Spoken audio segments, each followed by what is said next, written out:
The Deshaun Watson contract is punishing the Browns from so many angles. Where does it rank among the worst contracts in history? That and so much more on the Locked On NFL podcast. You are Locked On NFL, your daily NFL podcast. Part of the Locked On Podcast Network, your team every day.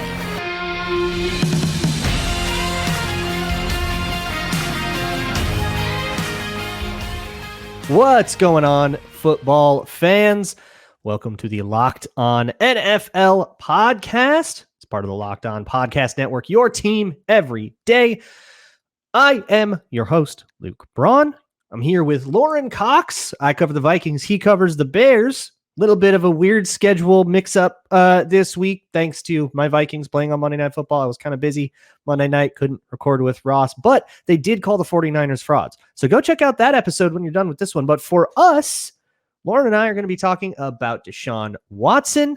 We'll talk a little bit about the backup that is playing there and backups all over the league. Plus, we got a Thursday night football preview. Lots of stuff coming up. Today's episode is brought to you by PrizePicks, the easiest and most exciting way to play daily fantasy sports. Go to prizepicks.com/LockedOnNFL and use code LockedOnNFL, all lowercase, for a first deposit match up to $100.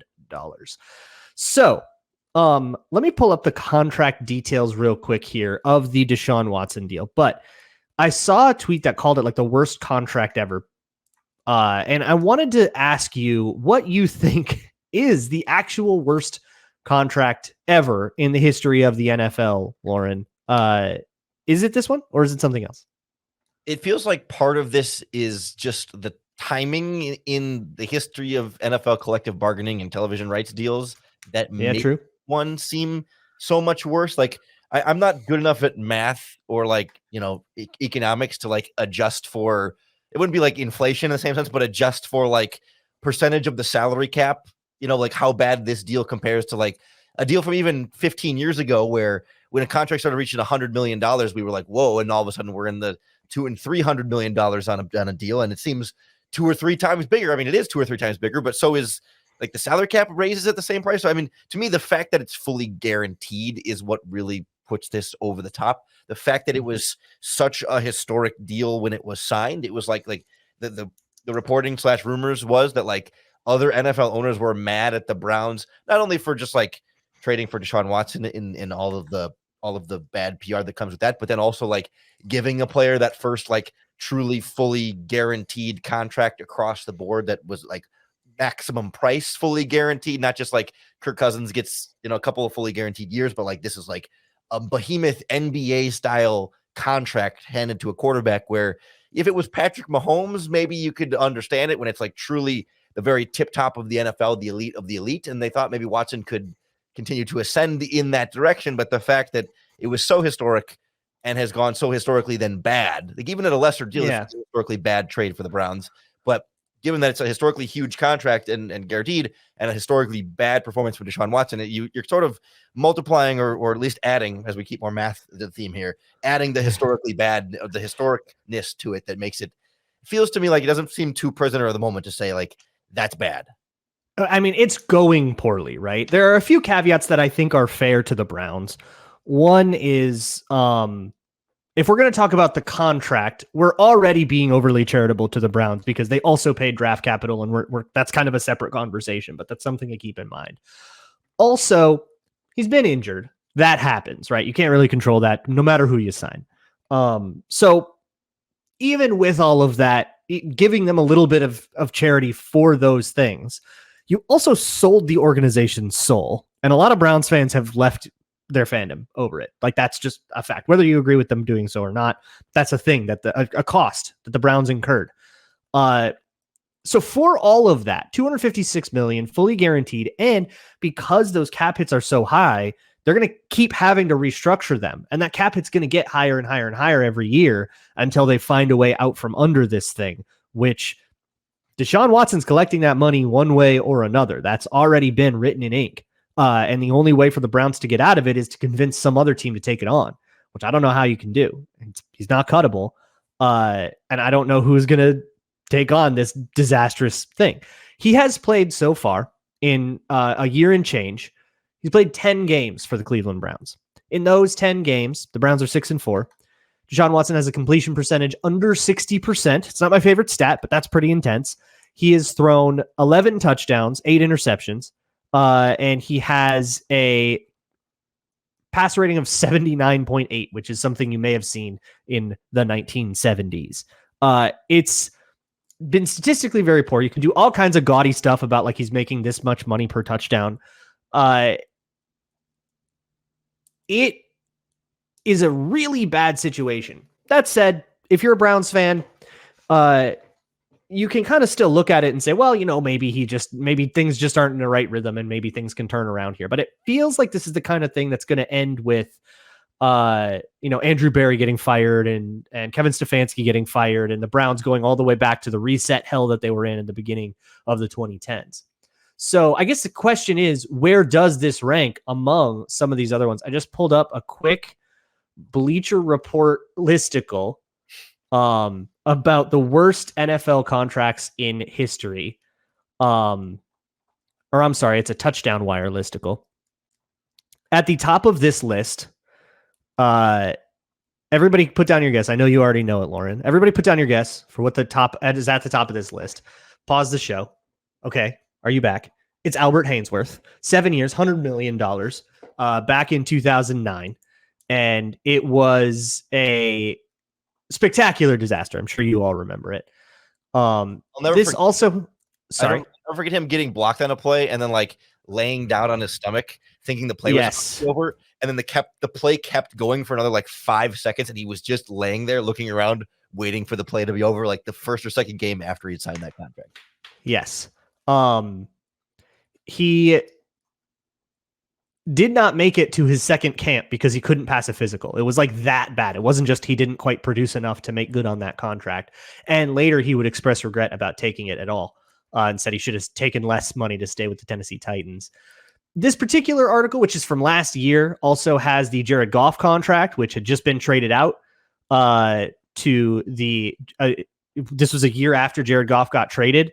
And the Rams had to take on a whole bunch of crappy money for it. There's also the Carson Wentz extension that the Eagles made before they traded him away. Isn't that a good point, though, that like a year ago, the Jared Goff contract looked like, according to this list, that's just not our list, the second worst contract in NFL history, which and that was not a crazy take at the time. Yeah. Yeah. I mean, it's probably a little rich for me personally, but it's not out of left field completely. Like the fact that 12 months ago or whenever this was published, last season at some point, like it looked like he could be the second worst contract in NFL history. And all of a sudden, like Lions fans are pretty happy with Jared Goff and like things are going for them. And like, so they're very happy with him. Maybe for Browns fans, like, I don't want to be like the sympathy for Deshaun Watson position by any means, but like for the Browns fans, maybe there's Browns fans didn't pick this, right? Yeah, like sympathy for Browns fans is not sympathy for Deshaun Watson. There's maybe still hope that, Deshaun Watson is 27 years old. Like in theory, he's 28. There should be a lot of Deshaun Watson career left. Now, at a $63 million cap hit, it's going to be hard to put a good team around him to help him succeed. Exactly. But like he could get healthy, and they've got a decent coach. I would say the right coach in the right situation, you can squeeze more out of Deshaun Watson. Like I think we all agree, Deshaun Watson is not going to be this bad for the rest of his career. It's just a matter of like how much he can rebound. Does it destroy the franchise in the meantime? That's the question for me. Because one of the ones on this, and I think this is my take for the worst, John Gruden. A 10-year, $100 million deal that he signed in. Was it really $100 million that he signed? Yeah, for the Las Vegas Raiders, the Oakland Raiders at the time. They are still paying the price for that because they are so cash poor that they cannot afford to fire Josh McDaniels. This is an underreported thing about that situation. As much as Raiders fans want McDaniels to get canned, they can't afford to pay out his contract. Like they don't have that much liquid cash on them because of the burden from the John Gruden contract. That's having a lasting impact on the franchise. And there's one other that I think is kind of funny for a trip down memory lane, or two more. One 7-year, $126 million deal back in 2014 for Jay Cutler, back with the Bears, a few years after he tore his ACL in the NFC Championship game. I don't think there was a terrible contract. I mean, it wasn't a good contract, but it wasn't franchise crippling. It didn't, sure. But like 7 years over the course of 7 years, it wasn't like he was the top paid quarterback every year for all 7 of those years. And sure, a lot of it was injury too. Like didn't work out, but it wasn't like it was a big at the time, but it wasn't like you don't look back and go, oh, that's what ruined the Bears was that Jay Cutler contract. It was like, oh, there's a few other problems along the way. And how about a 3-year, $26 million deal back in 2012? That was a lot more money back then. For Matt Flynn, the Seattle Seahawks, he did not win the job in camp. Russell Wilson came in, took over. The rest is history. I honestly, I think Deshaun Watson belongs in that echelon of those kinds of contracts. It feels a little bit like, the Carson Wentz thing, the Jared Goff thing, where it's like you just kind of blew a whole bunch of resources and it's going to take a little bit of effort for your team to dig out of this. But hey, that's what backups are for. Deshaun Watson out for this coming game. It'll be PJ Walker. Again, there's a lot of backups all over the league that are playing, and some of them maybe should be playing in the long term. So that's coming up next, as well as a Bills-Bucks preview.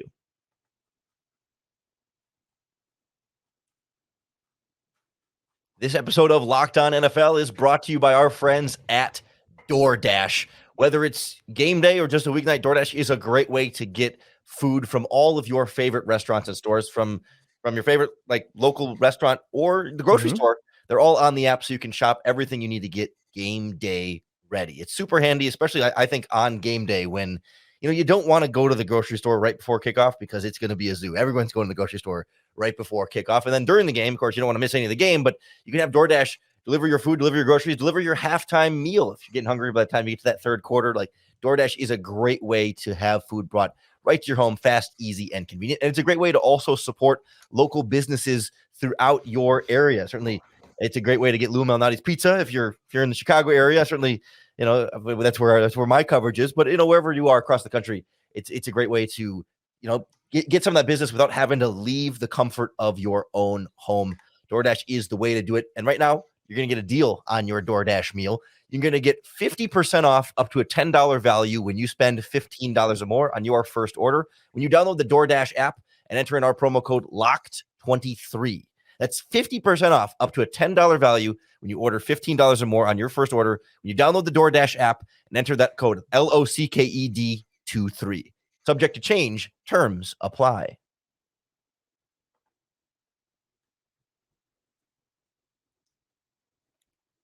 Thank you all so much for making Locked On NFL your first listen of the day. And hey, if you check out any Locked On YouTube channel, Locked On Vikings, Locked On Bears, Locked On NFL, whichever one, on Fridays, you can find the NFL Live Kickoff Show. It is a preview show that we've been doing. Been a whole lot of fun talking about whatever happened in that Thursday night game, which we will preview shortly, and of course previewing that Sunday's matchups as well. And this Sunday, we are going to see a whole bunch of backup quarterbacks. I think a lot for pre-Halloween. This is not that crazy when we're talking to November, December, guys are hurt, guys are benched. But we have, and help me out here, PJ Walker, Tyson Bagent, Gardner Minshew. I think we still have Aiden O'Connell playing, or Brian Hoyer, whatever happens over there in Vegas. Who else am I forgetting of? I think I'm counting 7 backups so far. Okay. Going through them in my head. Andy Dalton. Or no, I guess Bryce Young is back for the Panthers. Never mind. Take one out of there. But you also have We've seen Andy Dalton this year already, though. Yeah. Yes. So the names as I'm scrolling through: Sam Darnold, right? Gardner Minshew, Tyrod Taylor. Tyrod Taylor, yes. There was one more that it was jumping out of me, and now I'm losing it. Do we count Zach Wilson of the Jets as a backup quarterback? I mean, I think so. Yeah, supposed to be starting.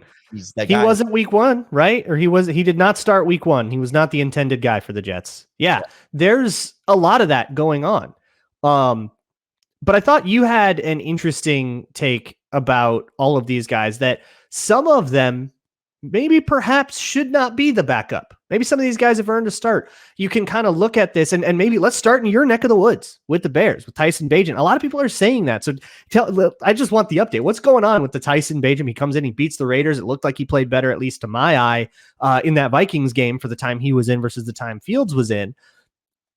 Is this real, or is this just kind of fans thinking the grass is greener? I mean, everybody loves a backup, right?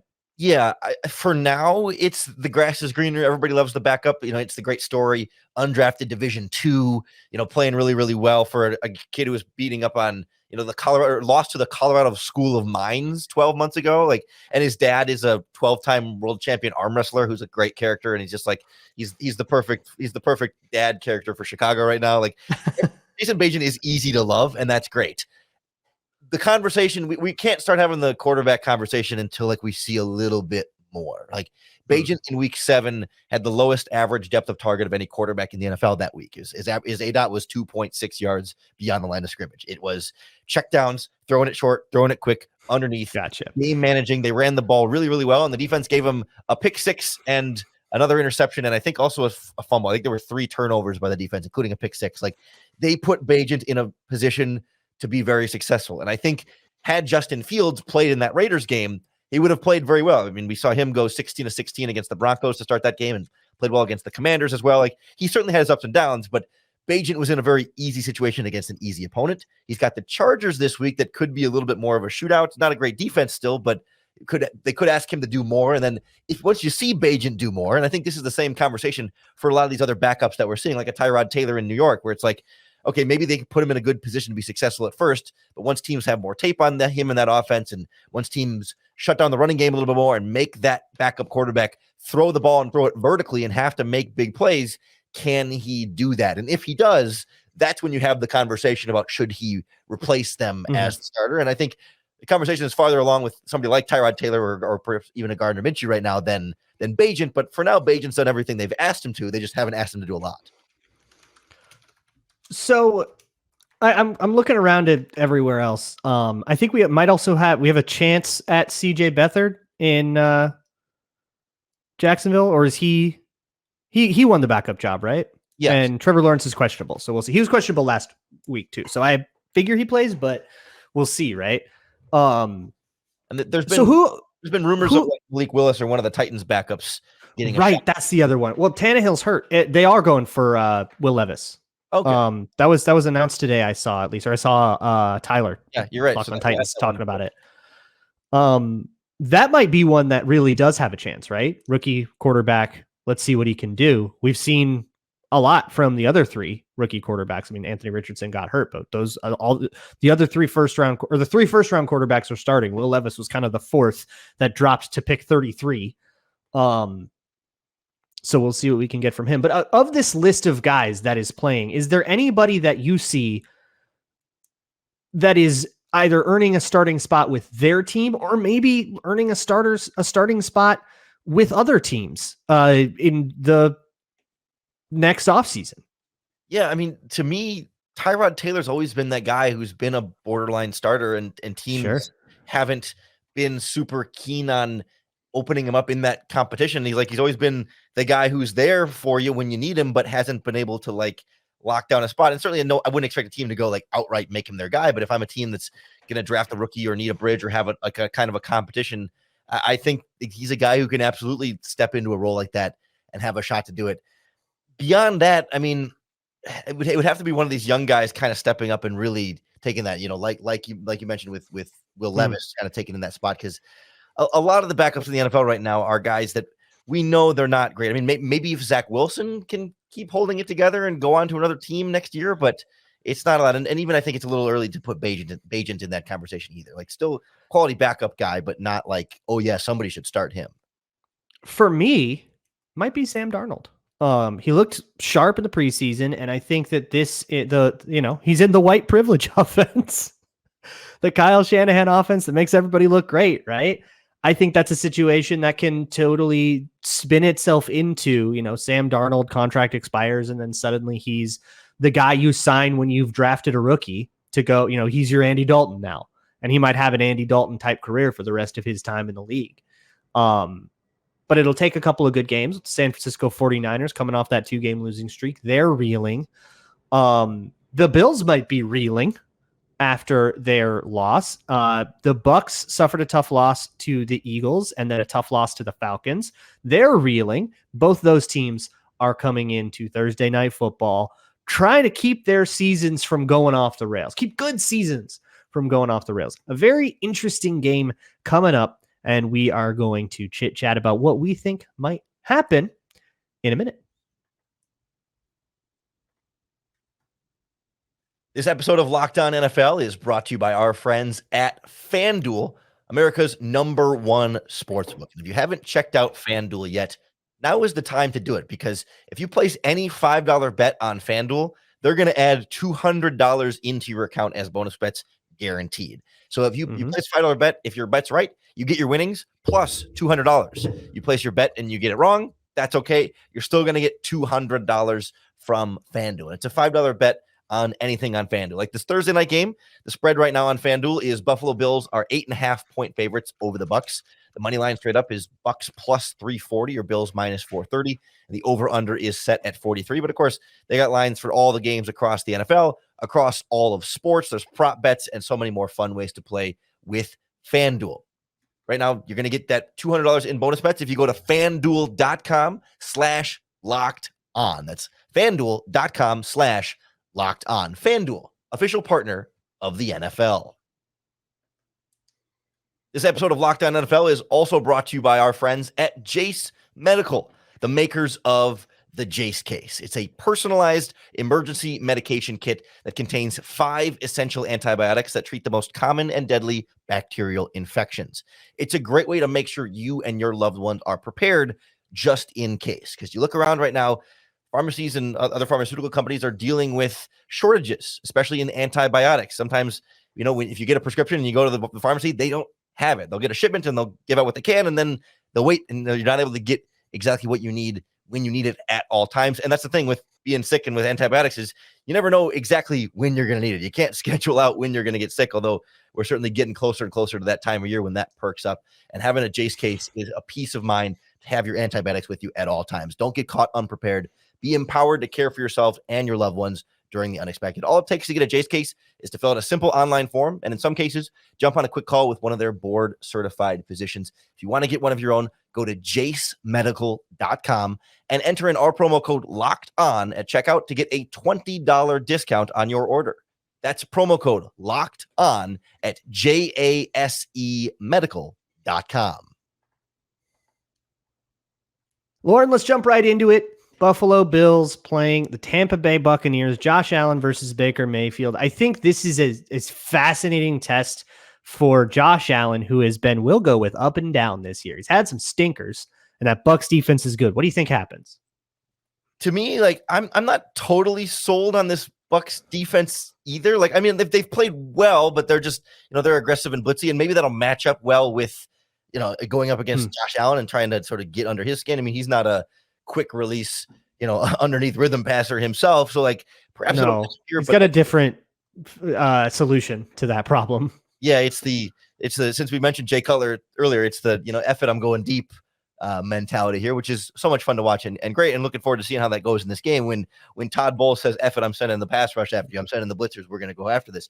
To me, the Buccaneers defense is solid, but I'm not sold on them as a team overall being able to just lean on that and get enough from Baker Mayfield in this offense against the Bills defense that sure also has had some ups and downs here, but I feel like some of what Baker's been able to do this season has been a little bit inflated by some of the teams that he's gone against, and I'm not super sold on them opening things up. But at the same time, the Bills have been inconsistent enough too, where it's I don't trust either one of these teams all that. Yeah, they do. They've both got some bozo in them.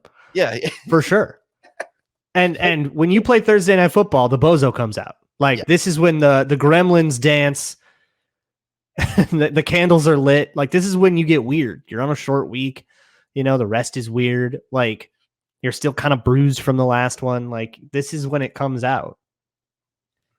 I'm not encouraged by a guy like Vita Vea being on the injury report and being able to, I think he's so critical to what they do on the interior there to stop the opposing running game and make offenses one-dimensional. And of course, be that anchor in the middle in terms of holding the top of the pocket when you're going to blitz. So that's another kind of one of those things. And Chris Godwin being a little bit nicked up too throughout this process. Are they going to come in with enough strength? Because I look at the Bills and feel there's a couple pieces that have been missing for a while now, but it's not they're they've been one of the relatively healthier teams here that even in a short week here can go a long way when guys aren't going to really be practicing all that much, but you can feel they're a little bit closer to 100% or whatever that looks like this time of year. Right. And you might see Baker Mayfield on that injury report as well. He's dealing with some knee soreness. That has been described as a pain tolerance issue, and everybody pretty much expects him to go. It's interesting the season that Mayfield has had, and if not, it'll be Kyle Trask, right? Who the Bucks kind of went through the offseason thinking would be the guy, but Baker Mayfield has sort of gritted out a hold on that franchise, and I think a leadership role as well. What do you think the odds are? This might be spicy, that we walk away from that game saying Baker Mayfield outplayed Josh Allen.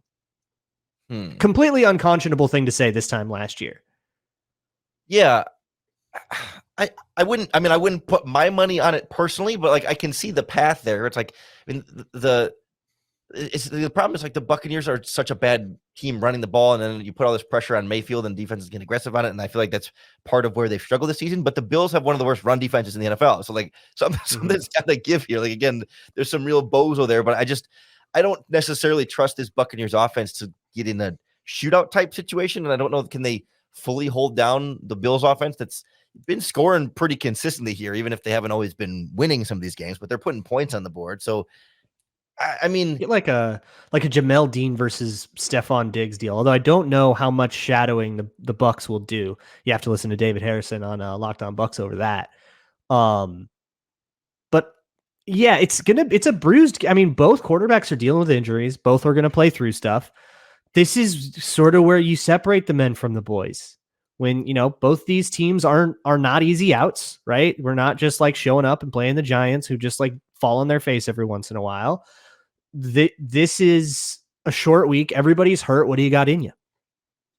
Yeah, I don't know. I feel like when I look at the Buccaneers, right, like they've lost to some pretty good teams in the Eagles and Lions. And then the Falcons last week was kind of a weird one. And I think with the Bills, they have both of these teams have lost weird games to bad teams. And so how do you trust them either way in this matchup? Like, how do you go in with any kind of confidence that one of these teams is really going to separate itself? Like, because even if the Bills win or whatever, like, okay, was this a good win? I mean, it'll be the third loss in a row for the Bucs. They'll be 3-3. Like, are they? Is this proving anything about either one of these teams that wins, or is it still leaving us with questions about whether the other team that lost is actually any good?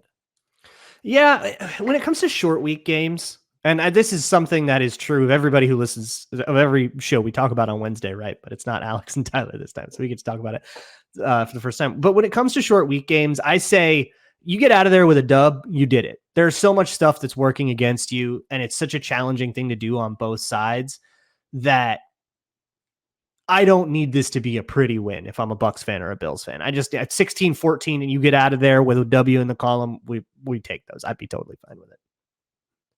Yeah, and yet, like, people take so much away from it. Like, we treat it like every other game. Like, we treat it like this is really going to be. Yeah, we do like transitive thing where it's like, well, so-and-so beat the Browns beat the 49ers, and the 49ers beat the Rams, and the Rams beat the blah, blah, blah. And it's like, we do that crap, even though mathematically it is, I believe, one of the least likely things possible in like the universe to have.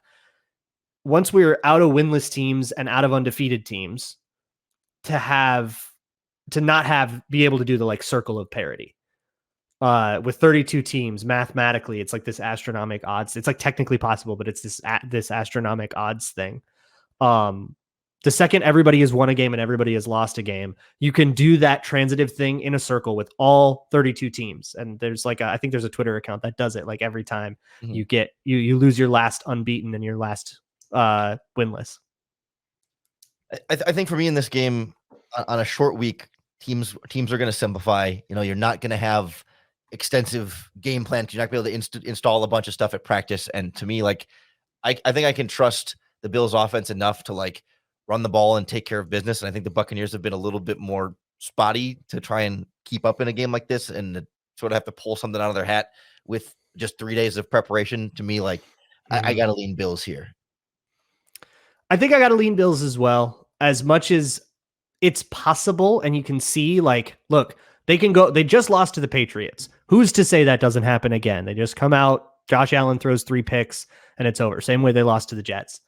But outside the division, right? Those teams aren't as familiar with Josh Allen. The Bucs aren't. I see the Bills running away with it, I think, but who is to say, right? If we were always right about these things, Vegas wouldn't make any money. And you can go to FanDuel.com. If you disagree with us, go to FanDuel.com, put your money where your mouth is. That's what I always say.